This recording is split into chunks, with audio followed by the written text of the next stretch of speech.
I'm the underdog with the heroic heart. I'm Eric Jones Jr. I have to keep pushing for my kids. If I give up, what's that leave them with? Nothing. I have to understand that it's bigger than me. That it's not about me when I wake up and go to work. It's not about me when I'm reading to educate myself. It's not about me when I'm practicing my speeches. It's not about me. It's about my family.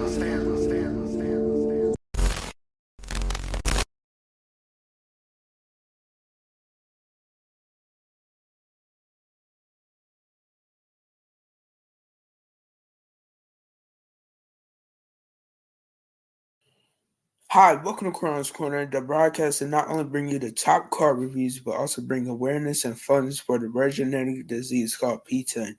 So join us while we take a ride through the world of cars and make a difference in fighting against P10. And so buckle up, find me on YouTube, and get ready for a ride through the world of cars with Karan's Corner.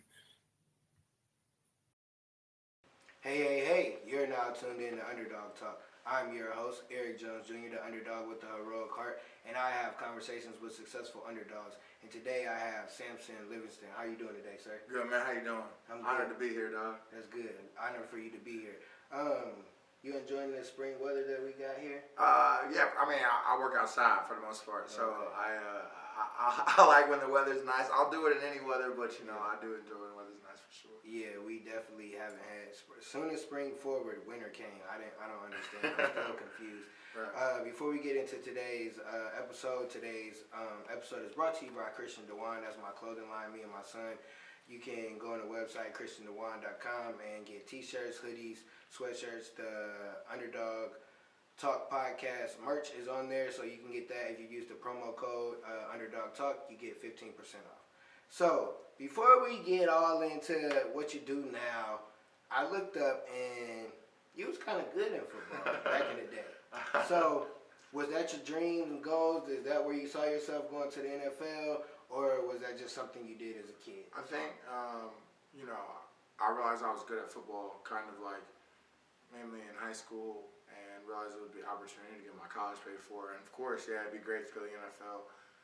I didn't necessarily feel like I had that drive like that would be required, but I got a bunch of friends, not a bunch, but a handful of friends who did have that drive and are very successful. But for me, like growing up, man, watching SportsCenter every day, like that was it. I watched SportsCenter every hour, the same SportsCenter, hour after hour. Like that's what I wanted to be. Just that's what I seen the most. And so playing sports is just like it's like ingrained like in me. And so to be able to do that in college was definitely an awesome opportunity. Yeah, definitely understand. So you was good at it. I seen your stats. You was good. You won some awards. You were able to go to college. So when you got to college, what was your mindset? Was it sports or was it just utilize sports to get this education? Man, I think I was just excited to be around new people and be exposed in a new city. I went to Indiana State and I loved Terre Haute. And just because like I love where I am, first and foremost. So people ask, why do you love Indiana so much? It's like, because I'm in Indiana. So let's get that straight. And so when I was in Terre Haute, like my main focus was just like trying to grow like as a person. And I didn't really realize I've understood how I understood that I was talented academically, but I didn't really understand like really who I was academically in the classroom until I got hurt like my junior year. So I love football. I started as a freshman. My first play ever on a college football field, I scored a touchdown versus IU. So like, yeah, I loved football and that was great. But when I hurt my shoulder in my junior year, and I didn't miss any games, I just missed practice, and I just really like got enthralled in learning. I realized like, man, like once football is done, I know I can continue to learn and have a good time. Yeah, that's definitely. I went to college because my mom was like, you get a job or you can go to school, and I was like, yeah, I'm not staying here with you. So I understand the part of like networking and meeting new people and just being in a different environment. Because when you do go down south, you still do have somewhat racism, but then you do have people of all colors that just love you just because who you are as a person. So I definitely understood that going to college. Like that's who you kind of find out who you're going to become as an Where'd you go to school? I went to school in Bloomington. I went to Ivy Tech. Okay. But I went to school in Bloomington. Yeah. But first, any environment that's outside of your own is conducive for growth. So. Yeah. I went to Vincennes first, and that was like first state capital, man, Vincennes. Ooh, yeah. Vincennes was definitely different because even though I'm from Michigan City, Indiana, so I know Michigan City. Don Larson, the pitcher from Michigan City. Yeah, so it's more white people than black people, but the community is more, you're around more black people. So going to Vincennes, it was like, what in the world? Right. And listen, I tell this story. I think I told it maybe a couple podcasts ago. So when I'm in Vincennes, we're going to Bloomington to go party, right? We get pulled over. We're suspects for murder. 4 black dudes in a green car with the tail light out. I'm not no suspect. I look different than anybody else. Right. Listen, sir, I wasn't one of them. Look at me. You can't find nobody else that look like me. Like, we ended up, getting they found the person, or found the people as they were interrogating us. But it was just crazy. Like, you don't experience that when you're around your people. But when you're not, that's where you learn different cultures and different things of that. So, I love that you love Indiana. Because everybody don't love Indiana. Most definitely. And rightfully, they have every reason not to. I mean, they really do. Yeah. But yeah, I do. I do love it here. And what is one of your reasons, not just because you live here, but what's one of the reasons that you love Indiana and you push Indiana?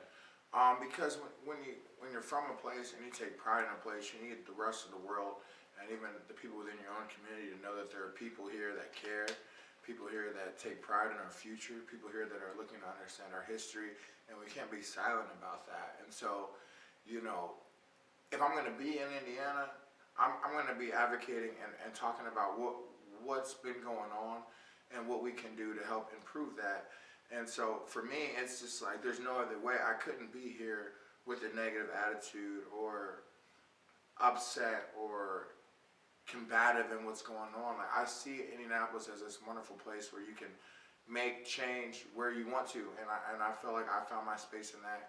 And I would encourage people to do the same, but you have to be proud of where you're from so people know that, like, good people are from there. If you're not proud of Indiana, people ask where you're from. I say Indiana, they think, wow, that dude's from Indiana? Like, man, like, I am, and I want people to know that. Yeah, I love that. Yeah, I throw these on when I'm on the walking talks, but I know it's a podcast, you can't see. These are the I Am Indy shades. If you are watching on the YouTube, we on YouTube? Yeah, we'll be on YouTube. Yeah, let's go. Yeah, so I love that because I'm from up north. Okay. And you represent up north. Like, you kind of separate yourself from everybody else, but I love that you're neutral to Indiana as a whole because I definitely understand representing where you're from because I'm from Michigan City. I'm 219 all day. And I ain't been there since I've been 18, but that's where I was raised. That's how I became the underdog is Michigan City, so I always gonna rep that. So I love that you rep the whole Indiana because it's different in all parts of Indiana. It's different people, it's different culture. But one thing I love, you don't push sports with it because we're known for a basketball city. I mean, a state. Yeah. That's what we're known for. But you push the actual history. So what's one of the first like historical things that kind of like triggered your mind? Like, wow, this is in Indiana. Like, what was one of those? Man, I've always kind of been fascinated about little things like around my hometown. I was just on the radio talking about Castleton High School, Lawrence High School, Oak Landon High School. Like, to me, that was mind-blowing. Seeing yearbooks of the Castleton Comets, because I grew up in the Castleton area, I was like, what the heck? And then the more I looked at things, I mean, my mother, she took us down to, I want to say, a lot of stations in Gibson County, and she took us down there, and it was an all-black settlement, an all-black school, and I remember just even when I was learning, my mom encouraging me to, like, what they're telling you is not all the information. Not to say what they're telling you is false or what is a lie, but like you can find out other things you want to know. And so for me with Indiana history, it was just like being able to see myself, see black people in our history, whether that's from all these rural settlements, whether that's in cities or all this stuff. Like, I just drew extreme inspiration from that because, like you said, you know, you want to take pride in where you're from, and you want to have some proof. I'm a historian, so I look at history to base the future. I'm trying to look at what's been done in the past, how can that be applied to the future. So for someone to make waves in Indianapolis, I need to see other black males look like me from here that have made some waves. And when I dug just within 10, 15 minutes, you see this array of talented black people, whether it's from doctors to lawyers to business owners to jazz musicians to athletes to whatever. You're like, okay, if they can do it here, let me go ahead and get started. Yep. That's so true. When you get outside of your neighborhood, I think people sometimes get stuck in, oh, I'm just going to be on the east side, or I just live out west, or whatever. And when you go to different events and stuff, and you get to see people do different stuff, like, I get out more, and I'm like, man, you see a lot of black people do different stuff, like you said, jazz, like with my cousin. He does tech. He been doing tech way before it was all popular and all that, and I just remember seeing different people, and that's kind of why I am who I am. My mom put me in a lot of stuff when I was younger to be positive and stay out the streets and stuff like that, like entrepreneur camp. Didn't really think nothing of it when I was at the camp. I just knew it was fun and we learned some stuff, but now that I think about it, I'm like, that's why I do what I do. Or she put me in a mentor program, like even with learning history, like from being from up north, Michael Jackson's from there, like you get to go to his house. Like Michael Jackson is one of the all-time greats, right? And he's from there, so he's like, okay, we got him, we got Mike Epps, we got these different people that are doing different things, so we can say that we did it. Because if you really look at it, it's more everything else than it is sports. Yeah, and I think sports is a good way to showcase that we have passion about things and that we can support our neighborhoods and our communities really well when we're rallying behind things that we believe in and things that we see promise in. And so like our sports focus or emphasis or reputation isn't necessarily a bad thing, but it can't overshadow who we are as you know, people like you said in Indiana. And so I think we can always use sports to help tell the other stories that we want to tell. And so I know when I'm doing my tours and people are hooked into sports, I can give them a fact about the Speedway or a fact about the Pacers or the Colts, and then also bring them right back into the story, this narrative that I'm telling about people in Indianapolis. Yeah, because I don't want it to be like, oh, I'm bashing sports. I love sports. My son's plays sports, but it's also if we see somebody that's 6 feet tall and he's 13, oh, I know you play sports. No, he might not play sports. He might be a genius. He might play chess. He might be on a debate team.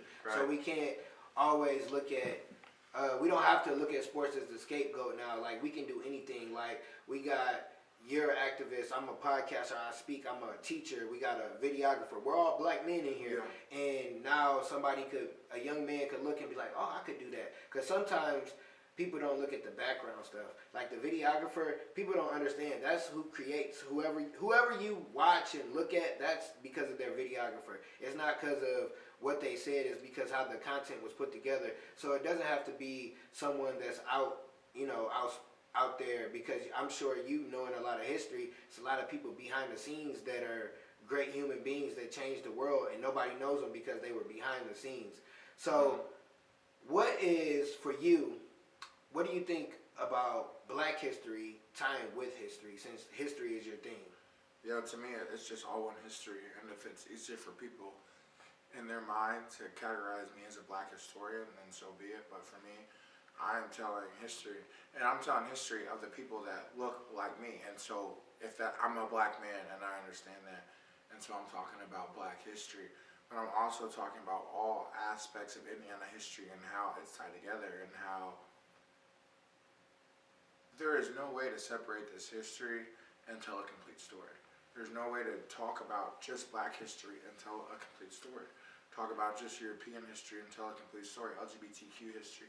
There's no way to break this up and tell a complete story. And so in order to tell a story that is compelling and makes sense, and people want you to tell it again, you have to put them in the story. And so I put myself in, because there's times I'm watching stories and I'm looking like, where are the Black people? Or what do we think about this? I'll watch documentaries and I'll hear historians speaking about Black people and Black neighborhoods and Black things, but I don't know what they think about this. So what I'm trying to do is tell people where I fit into this history, me the individual, and the people that look like me in my community and that are from where I'm from,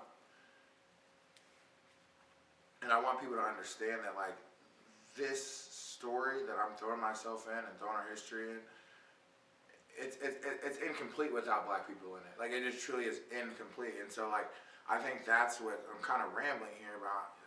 I'm understanding what I'm trying to say as I'm talking. It's like, that's why I felt so in love with history, is because I knew deep down, like, I'm not hearing everything. Like, this can't be the whole story. Like, where are the black people? Where are the black kids going to school? Where are the women at? Where are the members of the LGBTQ community?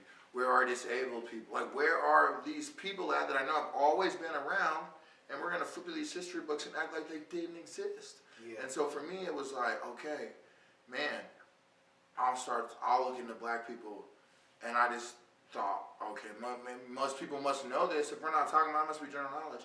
And the more and more that I start talking about it, people didn't know. I'm talking about, like, there's things I can teach about black people in Indianapolis, and like my parents, my teachers, like that they don't know because they weren't taught. And so, like, I'm able to meet people because of this lack of understanding of black history. I'm able to meet people at this really vulnerable point of their understanding, and they're able to meet me at a vulnerable point of me just like out on the street talking to people. Like, anyone can hear me talk, and so I'm vulnerable in that they can challenge me, question me. They're vulnerable in that, and that they're most of the time agreeing that they don't know things, and that's why they want to be on the tour. And so for me, long story short, talking about black history is the only way to talk about history. Yeah. There's just no other way to do it. Yeah, and I love how you broke it down, because it's a lot of black history just in general. Ain't gonna lie, I didn't know about Juneteenth until recently, maybe the last 5-6 years. Like, so a lot of history is because we don't know. And even with that, just like with Juneteenth, like, that is great, a holiday, like, it's great, and people are learning that, and we're learning about that, but like, and like, it's great. Juneteenth is fantastic. I like that there's a black holiday in the summer. It's warm, like, let's go. MLK Day is cold. Black History Month is cold. Like, we're in Indiana, so Juneteenth, let's go. But like, there are so many different, like, amazing things that, like, we need to be learning and understanding from that Juneteenth moment, June 19th, 1865. We need to be learning and celebrating things, not just from that moment, but we need to be learning about what happened after Juneteenth. That's a big gap, bro. Yeah. Like, they want us to just talk about Juneteenth and throw a party. Like, that's not actually, now is when you start asking questions. Yeah. And I like celebrating Juneteenth for the day and what it is, and I hate to cut you off, but I knew that, like, I wanted to get on here and talk about things I was really thinking about. And so, yeah, Juneteenth is great, but we need to then question after that, what now? Even with the holiday, like, yes, okay, you did Juneteenth, you celebrated black people, whatever. You went to the Children's Museum and got the watermelon, whatever. Yeah. Like, okay, you did your thing, it's a commercial holiday, whatever. But what now? Yeah. Right? Like, what are we going to do to make sure we're working up to equality? Because after slaves got free, there was a good attempt, somewhat, kind of, was in the works to bring some type of equality, and it got squashed. Right? And then it set us back hundreds of years. So, like, that freedom moment, it can't be enough. It's constant. And so, like, I think celebrating Juneteenth is great, but I don't want it to distract anybody from the years after that. Slavery is a huge problem. But, like, what I mainly talk about is what happened after that. Yeah. Because that shit wasn't sweet neither. Yeah. You know? Yeah. And I get that, because I was talking to somebody on here about that. It's like, we celebrate that day and it's over with. Or when Black History Month come, it's rah, rah, rah. But as soon as March 1st comes, it's no more rah, rah. Because it dies down by the Valentine's Day. Yeah. But honestly, like. Yeah. In school, look, I work in schools. Nothing. I remember when I was in school, they at least had an announcement over the thing in the morning talking about something. So last year I worked at a preschool, right? So they like, oh, you get to do a Black History project. I'm like, oh, yes, I get to do my own project, because everybody do the same 5 people that we all know. So I'm like, let's do something different. And we did a wax museum.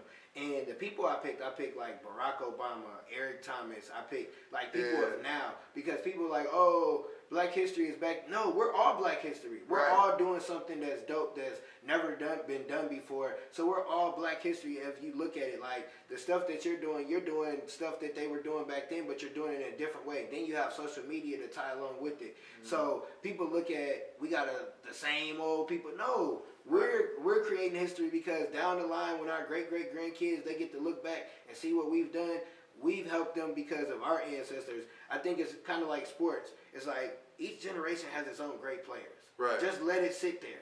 Right. Like, let's just let it, like each generation has its great politics, its great influencers, or whatever you want to, it is. And just let it be in everybody's history. Like nobody's going to be better than anybody else. Like we're all great in our own aspect of life. So just let everybody be history. That's how I look at it. I look at it as we all Black history. We all doing dope stuff now. It's not where, back like you said earlier about our parents, like we can educate our parents and they might not want to hear it because, I've been through life and all that. Okay, well you don't know nothing. Why you still working at the factory? Like nothing against parents and anybody that working at the factory, but you too old to be working at the factory. You still complain about your back hurt when you could get on the computer and learn about technology and boom, you can have your own. You know, it's different. Yeah, and to that, not to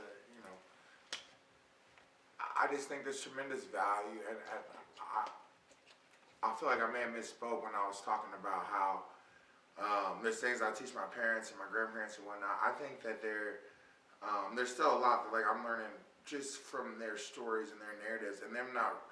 And it's the same thing that you talked about, not realizing the moment in which you're in. Mm-hmm. You know, and you even asking, you know. I asked my grandma, what was it like when Martin Luther King got shot? What was it like when Bobby Kennedy got shot, when JFK got shot? What was it like what was it like during the Cold War? What was it like during 9/11? I mean, when I was alive, like, you can ask your parents things. What was it like when they put their fist up at the Olympics? How'd you feel? Like, these are historians, they're like our family that we're talking to. And sometimes you can lose sight of the moment that you're in because you're in it. Like, you are in it. And I think it's important, like you said, to take a step back and realize, like, what's going on. And that's why sometimes I do get, like, arrogant or cocky or overconfident, because I will step back and I will reflect and be like, wow, man, this is, what I'm doing is, no one told me to do anything I'm doing. This is advice from nobody. Yeah. And, like I had said, I learn from my mom, my dad every day, but no one told me to do this. Even now, no one can tell me what to do next because they don't know what to do. They don't even know how I'm doing this now. Yeah. So like they can't. It's hard to tell me and give me suggestions like what to do next. But sometimes, and you just go, like how you in your podcast, you just go. But sometimes when you take a step back, and you're like, wow.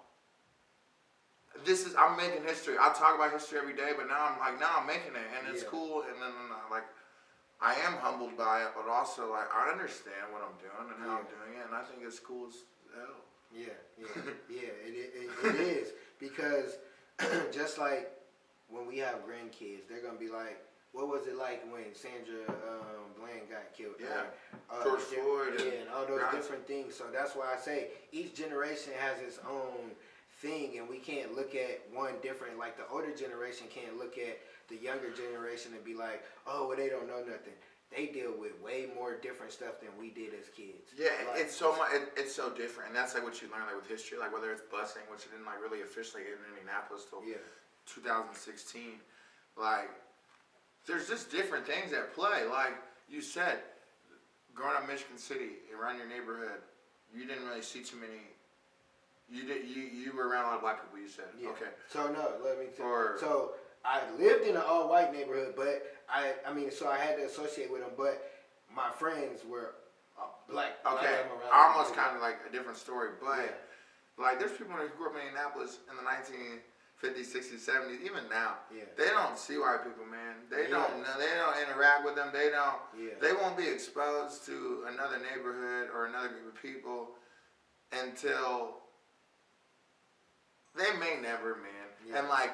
And that's like people in Indianapolis, like in the 50s, 60s, 70s, you know, before these neighborhoods were so cut up, and hearing about this pride that people have in their neighborhood, like, it's just really cool and special to get an understanding of, like, how people perceive what was going on, just like as we're integrating schools, or as we're, did you realize the schools are segregated? Like things that you're asking your parents, like, like, what did you think? Not only like, yeah, what did you think of this? So, because you got, if we really look at it, like even, like say you got I had a great grandfather, he died a few years ago, he was 99.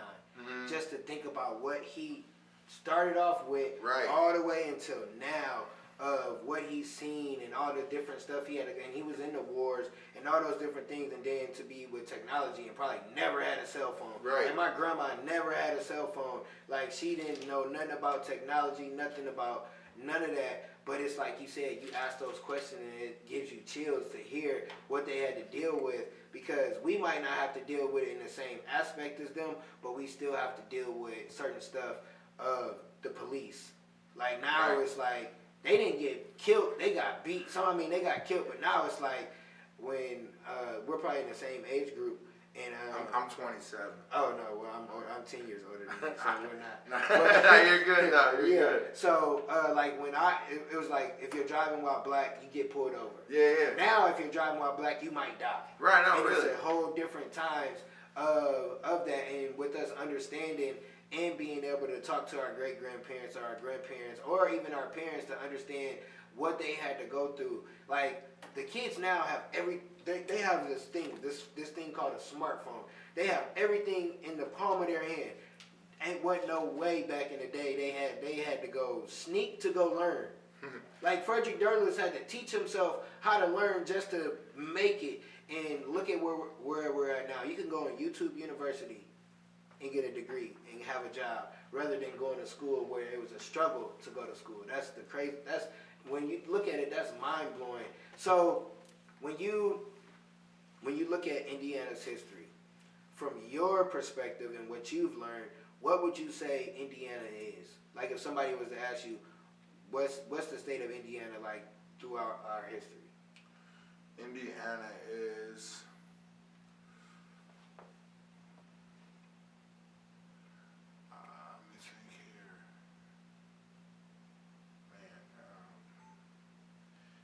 That's a good question. Indiana's a lot of things, but I'm trying to think of one word really to put together, because it can represent a lot for different people. I know not everybody has the same experiences that I have in Indiana, and there's reasons to not love it here. Like I said, I love it, but for me, Indiana's opportunity, and I know that may sound cheesy and corny, and maybe like the state should use that Indiana's opportunity as a slogan, but it is, man. Just because there's such a level of stupidity and ignorance here in the state. Like, I'm not going to lie. Yeah. And the people that want to learn, like there's people who don't know why things are the way they are. And if the people who want to learn are learning and they're changing and they're impacting things, like, I learn stuff every single day from people, man. And so, like, I take every day as an opportunity to learn and apply it into what I do. And hopefully people will see that as the same. If Indiana's not working for you, it is what it is. But there's an opportunity for you here. Like, I promise you. But you got to go do it though. Like, I used to. This is a side theory. It's not theory, but just a side note. I used to have this like theory in my head that the magic man, of that somebody was gonna recognize I was talented. Mm-hmm. I'm good at doing stuff. Like, now, what do I do for a living? I just do whatever I essentially want to do. I say stuff I was going to say anyways. Yeah. Get paid for it. Yeah. And so, like, I thought one day some magic man would just recognize, like, I'm talented and be like, dude, you're the man. We're going to give you everything you need. Just say these words for me and we'll fly around the country and you're it. You're the superstar. And, like, that shit don't happen, brother. Yeah. You are your own magic man. Like, you gotta be him. Like, you gotta be him. Like, and I've learned that, and I trust in myself, and I know that. And Indiana taught me that. Like, Indiana taught me that if I want to do something, I gotta do it. Yeah. Like, maybe you can learn that same lesson elsewhere. I hope so. But I know here I've learned that, like, there's opportunity, and if I want it, I gotta go make it happen. And I think that's a hard lesson to learn for people who don't want to do nothing. If you don't want to do shit, and you realize that you're the one that's got to do it, that's devastating. Yeah. But if you want to work and you realize, oh, it's me, I'm the one, that's great news, man. Yeah. That's great news. Yeah, I love that because I don't know if it was the Magic Man that I called him, but it was like I used to think that like somebody was gonna come because what you're saying is right. Like I was born with this disability, and it's like nobody gonna save me. Nobody cared that my arms are short. Nobody gives a hoo-nanny who I am. And it's like if I didn't get up to go play basketball every day, I wouldn't be sitting here because that's where I built my confidence. And it was up to me to do that, and it's up to me now to get up every day and just go out. And like you said, Indiana does give you opportunity to do that. You just got to get up every day and go out and do that shit. Like, right. You can't wait. Like, nobody's coming at your door like, hey, right, here man. I am. I got an opportunity for you. No, like, guess what? you got to go. If that person came, you wouldn't be ready. No, because you didn't put in the work. That's what I'm saying. You're not ready. Like, and there's been so many times, not so many now, but there's been times when I wasn't ready. When somebody comes to you talking about, hey, what do you do?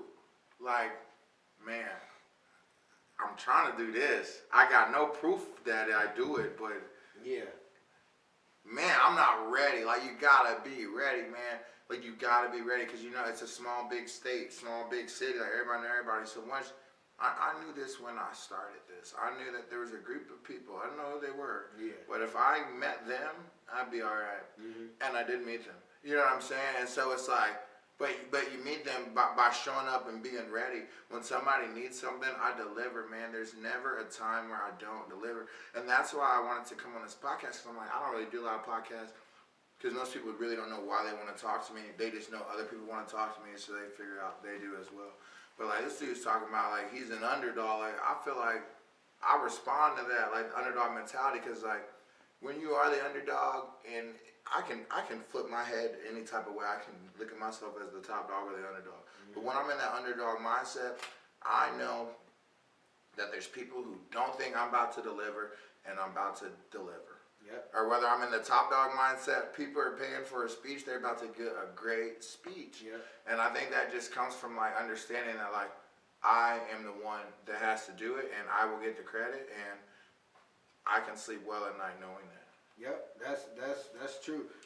Like having the underdog, I think even when you're the top dog, because you go in like y'all didn't believe I was gonna get here, so I'm gonna give right, exactly. I'm gonna give you everything. That's y'all still don't think I'm here for y'all still think that I'm here talking because like I'm cool or young or whatever, but like no, I command every room I walk into, and it's like. It's that top dog mentality with that underdog chip. You know what I'm saying? Yep. Like, I am the top dog, but they don't think I am. So by the time that I leave, they have to know that. Yep, that's exactly how I am. I used to love when people wouldn't pick me on the basketball court. They'd pick my homies. I'm like, I got next. Yep, I'm gonna show you why you should have picked me up because I'm gonna bust your ass. And I would I'm like, all right, that's cool. I'm gonna bust your ass next game. You just wait for it. Right. Because I always have that underdog. Like you said, when I walk in a room, the ground shake. Like I'm confident as hell in myself. And sometimes people don't really, they call it cocky. It's like, I ain't cocky. You don't know what I've been through to get to where I'm at. And that's why when you the top dog, you had that chip on your shoulder when you put in the work. But when you walk in, you like, yeah, I know I'm supposed to be here. Just because you thought I wasn't supposed to be here, that don't got nothing to do with me. Because people always tell you, you're not supposed to do something. Why? Because you can't do it? I don't know what you can do, but I know what I can do. I always tell my kids, you can throw me in the jungle. I'm going to come out. I don't know how, but I'm going to find my way out because I don't need no book. Yeah. Well, I think it's just like, there's something that's like in my soul to do this, and it will get done. Like, there's just no other option for me to be who I am and deliver the way that in which I do. And so it's like, I know that I'm going to do these walks, I'm going to do these tours, I'm going to schedule what I got to schedule, I'm going to do this, that, and the other. Because I have to. Like, I have to do this, man. Like, I have to do this. Like, I tell this to friends of mine that I have, like, people I've tried to talk to, like, what I'm doing, I have to do it. And you won't understand that until there's something that you have to do. And for some people, like, that's raising their kids. That's being a good husband or wife. That's whatever the hell it is. But they got to do that. And not because somebody else told them, because they want to. Their body won't allow them peace until that's done. Mm-hmm. Like even this week, I was trying to take a week off. I don't have any walks this week, but I can't sit still. I'm where I've been I've been working because like I have to do it, and I think it's an extreme blessing to have like something that you're so passionate about that can allow you to like I don't know, just like to get a mindset where you can be both the top dog and the underdog because you're in control of that narrative, and I think that's kind of something that I've realized over the time. Yeah, you just understand your purpose, and people don't understand someone else's purpose until they're in their purpose of why you do what you do, and like you said, like you ain't supposed to work. I'm on spring break, but I'm working every day. Right. It's like after today, I was like, I gotta take a break because I need that. No, you do for sure. But when you're living your purpose, you do the craziest stuff. You wake up in the middle of the night, you start working, you're doing all this crazy stuff, and people won't understand until, like you said, they're doing what their purpose is, or they see what you've been doing. Because a lot of times, just like Kobe, he was always in the gym by himself. You're in the gym by yourself. It don't have to be necessarily a gym. You're in the library, you're at home, you're in wherever your workspace is, and you're working on it. So when people see it, it's like, oh, you an overnight? I ain't no overnight. I've been doing this forever. Yeah, man. Like, you gotta understand, I started writing about history in 2017 for fun, for free, as a way just to try to figure out who I was post-sports, post-football. And so, like, I did this for free, man. I traveled around the state for no money. Nobody paid me to do anything that I'm doing. Like, that's why I laugh, because I was doing this shit for free. Yeah. Like, saying the same words that I'm saying right now. Like, I said this shit for free and people ain't want to hear it. Yeah. And now we realize, and a lot has happened, but, like, we're just starting to realize, like, man, this dude was kind of on to something, and people respond or whatever. But I started writing in 2017 and started making videos about history in 2018. I'm talking about screaming at my camera on my phone. Like, most of these I recorded on that tripod right there. It's the same tripod, I just broke it. The same one I've had for 5 years, I finally broke it and I got a new one. I was recording, no mic. I scream at the camera, talk my history. The quality's terrible, but people are watching, they're engaged. I'm doing it for free. Like, I'm doing it for free. The first walk and talk that I gave, I didn't want to charge. People are like, dude, you should charge for this. Yeah. And so, like, like you said, people don't understand, man. Like, I'm not just doing this because the Black Lives Matter, because of 2020. Like, I've been talking about this way before. Like,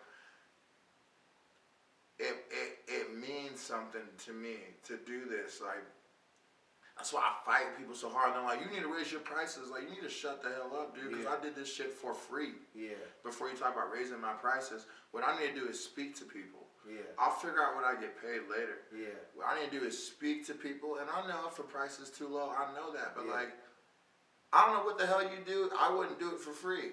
Because it probably sucks. Yeah. What I do, I think it matters, and I find value in it. So I might do this shit for free. Yeah. And you don't understand that? I can't help you. Yeah, I've been there. I do speaking myself, and I got the YouTube videos where I'm in the basement, I'm in the basement with the bad lighting, the bad quality, but that's some of my best stuff because I was just giving it my all. All I had was my content. I didn't have the quality.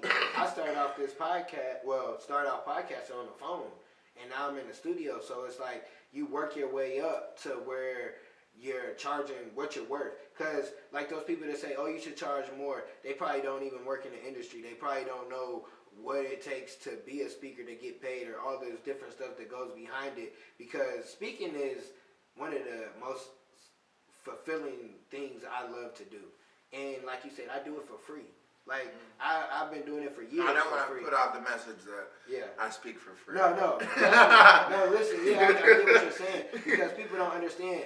Like, if you do something and you can do it for free and you love it, then that's your passion. But if you can't do it for free, then you need to shut up, because even if I did something for free and I changed a young person's life, I did my job. Right. And it's going to come back to me way more than what you think I'm supposed to get paid. And people don't understand that. Like, people don't understand when people play sports why they just all they do is sports. It's because they have a dream and a goal. When you have a dream and a goal, it's not always pretty. It's ugly. It's color purple ugly at first for the longest, and then when you get the balloons and the flowers and all that, it's more than what you even expect because you weren't expecting that. You weren't looking for the dollar. You weren't looking for the material stuff. You were looking for the change in people's lives. And I love that you have that mindset that I'm here to change people's lives. Like the money gonna come, but I need to change these people's lives.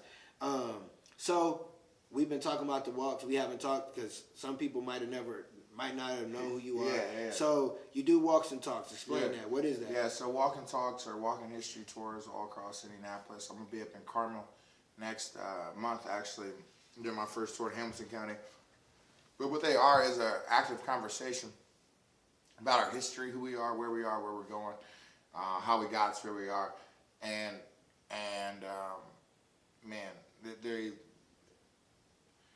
they're just I can do tours for March Madness and basketball themed tours. I can do everything. I got all this information kind of stored up in my head, and people add to it. People teach me things. They're really good. I'd say Indiana Avenue is the best tour. That's the tour that's gained national attention over the past couple of years.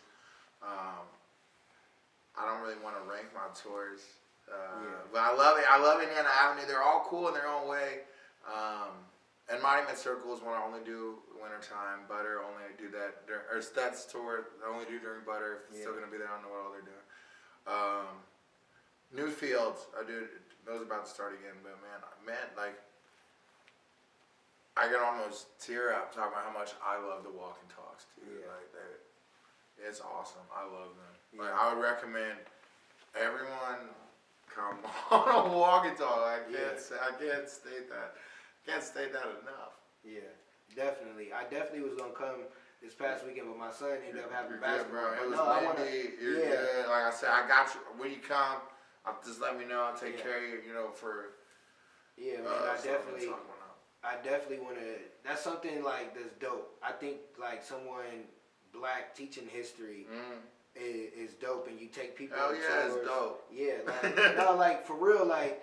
We don't get that enough where people are teaching the history that we need to know, especially here in Indiana. Because most of it, if you really look at it, if you hear the history, it's going to be white stuff. And like people don't want to be yelled at. Black people, you don't want to feel bad for not knowing nothing. Yeah. Like, and that's how I'll let people know if they say something on the stomach. What is that? What did you just say, bro? Yeah. I don't know that. Yeah. And for me, I'm known as someone who knows things, so it may be easier to ask that. If you're the person in the room, everyone thinks you're stupid. You know, I don't know about that.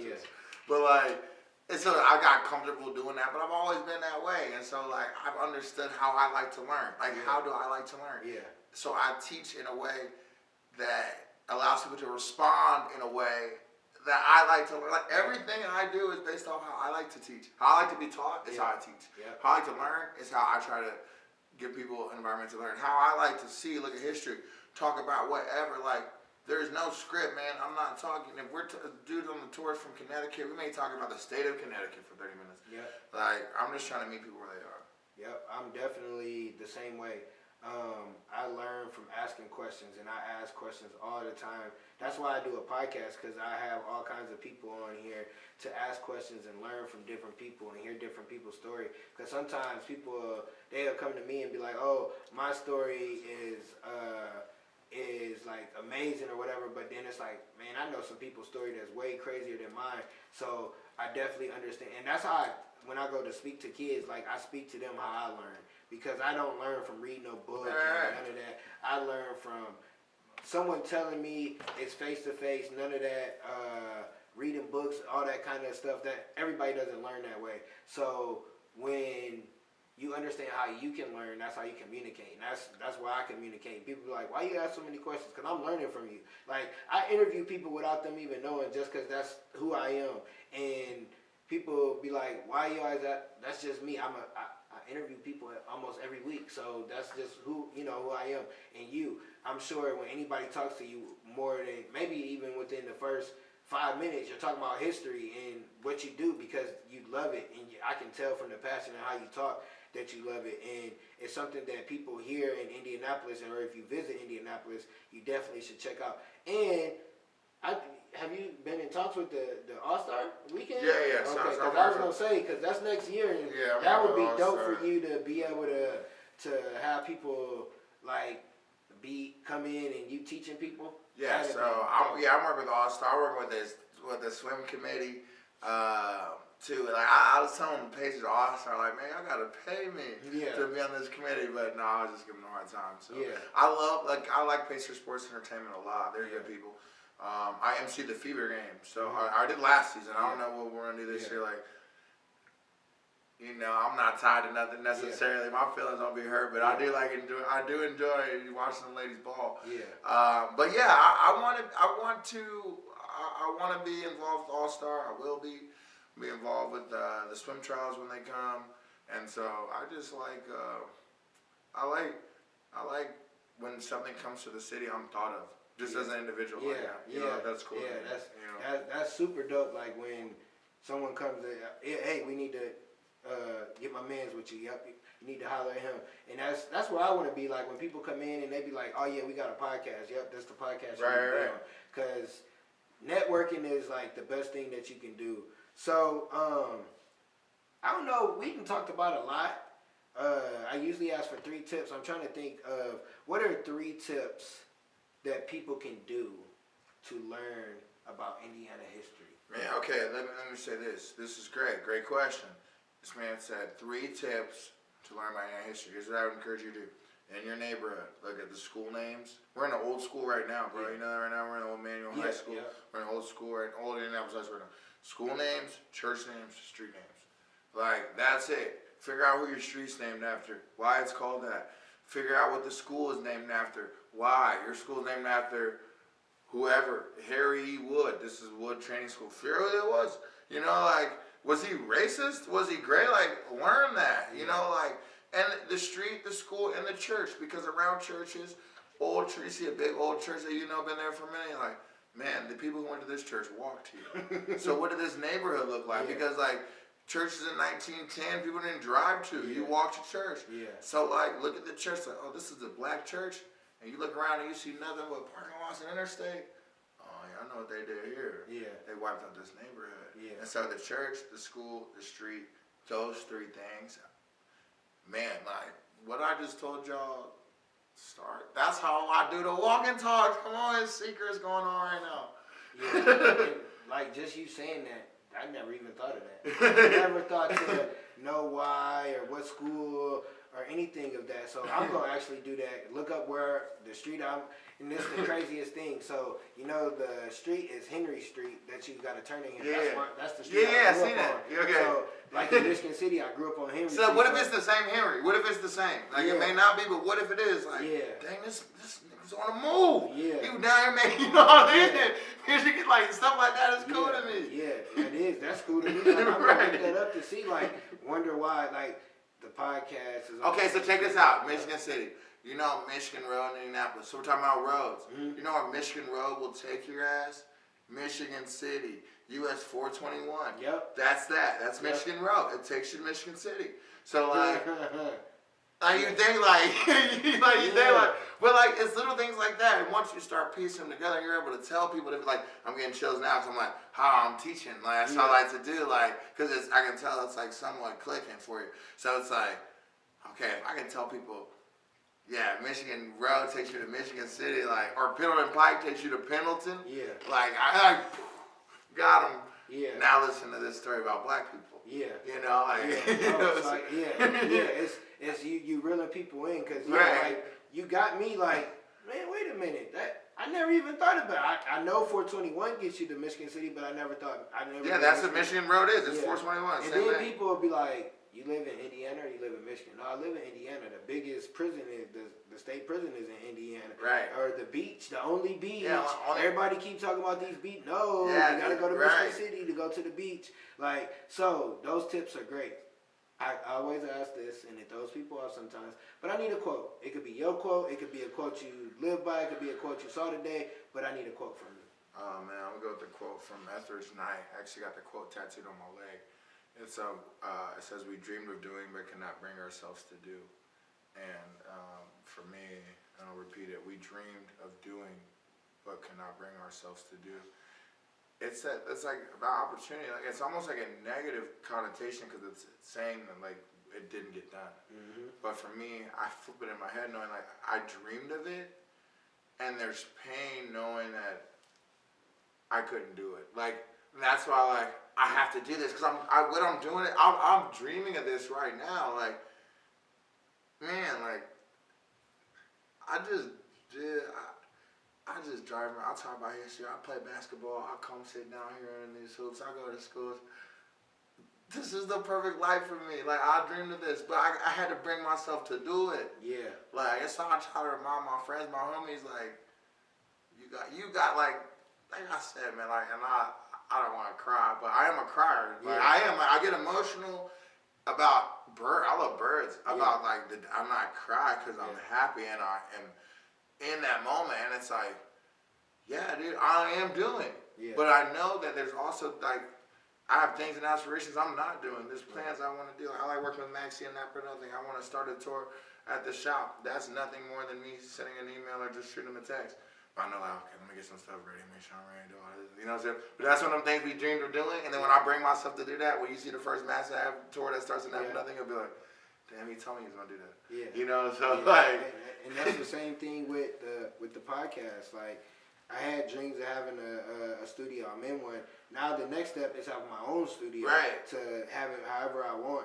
And then like having a videographer. I was doing all this stuff by myself. Like the dreams is real, but you gotta actually go get them. Yeah, the dreams are so real. Like that gives the real, especially when you start seeing some of like you see it like how it works. Like you see like man like.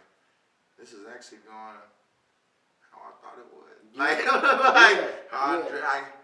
how I was dreaming, like not all through the nitty gritty, but when you sit back here, like, this'll do. Yeah, you know, like I've been like. But also not complacent though. Also like that's probably tough for you too. Like we're like, okay, I'm in the studio. This is cool. Yeah, I can do this forever. Like I could walk and talk this me forever in Indianapolis. I don't know what all I want to do, but I know that I'm going to keep doing. Yeah, yep. It was like almost scary to be like, I'm going to my studio. Like, I really used to do this on the phone. Like, and then it's like, I'm here, it's like, then every week he here, I'm like, I really got a videographer. Right. Wow, like this is like you said, like when you get to those moments, but then it's like, oh, we got more to do. Like, I think it was the second week, I'm like, hey man, there's more stuff that I want to do that we're going to be able to do. And because you don't want to get complacent. It's like, all right, I got this victory, on to the next one. Because that's how champions think. That's how underdogs. It's like, okay, I accomplished this, but I have so much more that I want to do. You accomplished the walks and talks. Now it's like, what do I take this tour to? Where do I go with this? Well, at the end of the day, just like with the real, just like numbers thing. Okay, Indianapolis is a city with close to 1 million people. Or it's not 1 million, whatever the number goes up to. So I'll be giving probably 450 walks. On an average, about 10, 12 people come on a walk. I do walks as big as 65, walks as small as 1 or 2. Average is around 11, 12. And that's obviously, that's a good walk size. Like, I'll take the money from a 50-person walk, but like, you want a good tour, come with about 10 of you, like honestly. And they're all great, but like, come with 10 people that like, you may know a little bit. You don't know them too well. But anyways, I forget what I was trying to say, talking about, you know, I get up so early, dude. It's about, I'm about to wind down. But talking about I was just trying to say something about the tours and the people that are bringing there. I don't know. Yeah, but no, it couldn't have been too important if I remember what I wanted to say. That's how you know I'm not talking about shit. So tell people how they can reach you, and then give us like I'm still figuring a closing word. It's not church, but you know. Yeah, no, I feel you. It's crazy. I used to struggle ending my tours, man. But the best way to find the tours is really on social media and on Instagram and on the website 32eyes.com. If you search Walk and Talk Indianapolis, it'll show up. If it don't, I'm gonna fight Google, man, because they make you try to pay you for the listings. We're like, no, I don't gotta pay. Like this is best. Walk Talk Indianapolis. We should be number one. And look it up that way. I'm doing public tours at least once or twice a month in every neighborhood, starting in the spring, and then the private tours are kind of what's really taking off. So if you got a group of friends or whatever, and like I said, I have rates that I like that people pay, but like I said, like for me, the information is more important. Like it just is like it is. So you know, that's the best way to find me. I appreciate letting me come on here with the underdog. This is a great conversation. Yeah, for sure. It definitely was. I can't wait to hear it, man. When does it come out? When do we hear it? Yours will be next week. All right, I just did the other lady yesterday, so yours will be next week. Let's go. That's how I do. I'm going to tell y'all right now. One reason why I don't do a podcast, people ask me, do a podcast. I'm like, no, you got to shoot it. You got to edit it. What y'all about to do after this? Yeah. This is why I'll do this. End. All right. Listen, you are not done. Yeah. You are not done. Yeah. So I know y'all about to put it together. You're in no rush for me because I know I don't want to do it. So I can't wait to see you, man. Yep, no problem, man. I appreciate you. I learned a lot. And it was simple stuff at the end that you were saying that, we can learn off of. So I appreciate you. And I think a couple people that I'm going to hit up like, hey, let's do this tour and check it out because that's dope. What we should do really is try to figure out a way like a weekend or something. If you got a good network, big network, have one like underdog walk and talk, something like that, where it's like your network and you bring them on the tour. We can kind of use that like a network. Yeah, we could definitely. Or something maybe in the summer. I'm starting to get booked up, but that's a great thing. Yeah. Yeah. So appreciate you coming on, man. Definitely dropped a lot of knowledge. I can't wait to see the episode. Give us like a one-liner, a two-liner to get up out of here. Walk and talk. On that note, peace. One love. All right, man.